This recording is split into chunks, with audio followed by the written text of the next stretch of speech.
Bro, as soon as I left, I mean, he went right down, man. He went right down as soon as I left because, the WCW guy, he was probably looked at as cocky.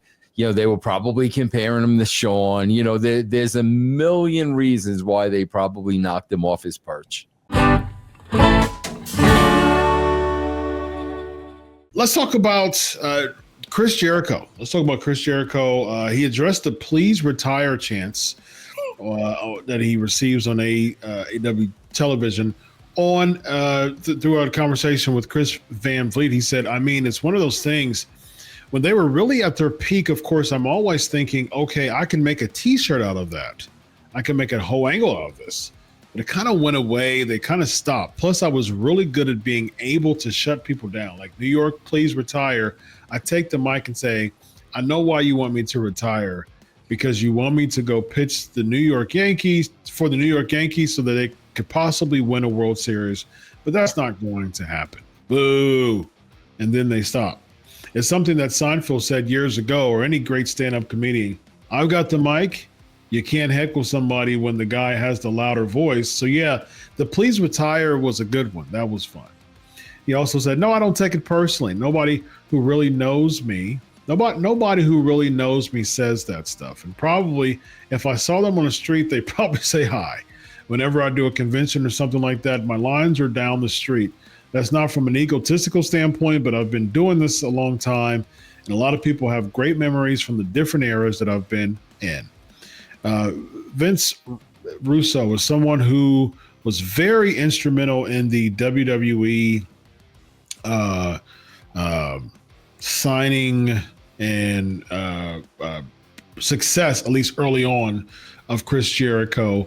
What do you say about these please retire chants from Chris Jericho and his reaction to them?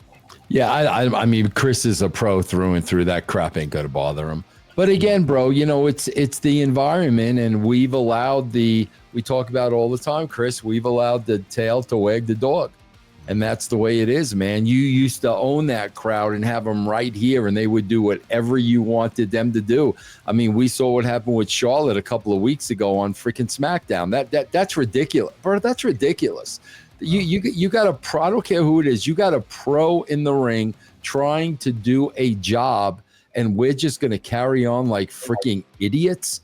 I mean, that's embarrassing, man. But that's, they've catered to these people. And now they, God, bro, I think they feel more than just being a part of it. They feel like they have some kind of control over it. That stuff's never going to bother Jericho, man. No. Yeah. What do you think, Ace? Yeah, I mean, I don't think anything Jericho said was incorrect. The man's been doing this. He's a legacy. He's running for one of the GOATs, I would say, in multiple different eras. Like, yeah, he's such a pro. It's not going to bother him. If it did, he would never show it. He knows how to be unemotional, how to approach it from a business. He's probably having fun with it. And if you hear thousands of people chanting something in your direction, whether it's negative, because you're a pro wrestling bad guy, remember, or positive, you walk to the back saying, I know what I'm doing, and that's being over. And MFer's over for sure, and he'll always be over. Yep. There you go. Do you think there's been times where he recently said he didn't really care about a WWE Hall of Fame induction? Is it true, Vince, that there were pockets of time where Triple H and Chris Jericho didn't get along? Oh, yeah, bro. Yeah, bro. As soon as I left, I mean, he went right down, man. He went right down as soon as I left because, the WCW guy, he was probably looked at as cocky.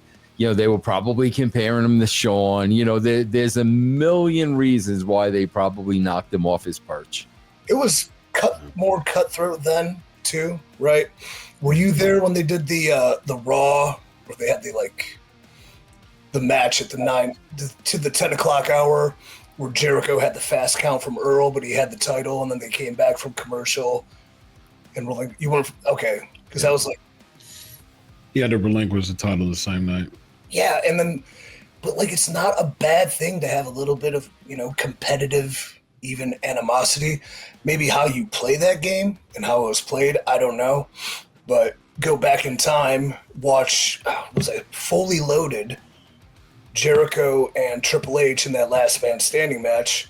And sometimes a guy like Triple H is going to be proud of his position and what it's valued, especially when you come from a different place that doesn't have the same kind of standards or scrutiny that WCW had. And like, you got to earn it. And I think it was that match where Jericho earned Triple H's respect, because it is an excellent match. It is. I think the best Jericho Triple H match was their tag match. Two-man power trip against Benoit and Jericho when they won the tag team titles. Yeah, there was so much feeling in that match, man. And JR did a fantastic job of commentating that match too. So, like, you legitimately, wins or losses, like, that was one of those times where it's like you were legitimately happy the bad guys lost. They did that business so good.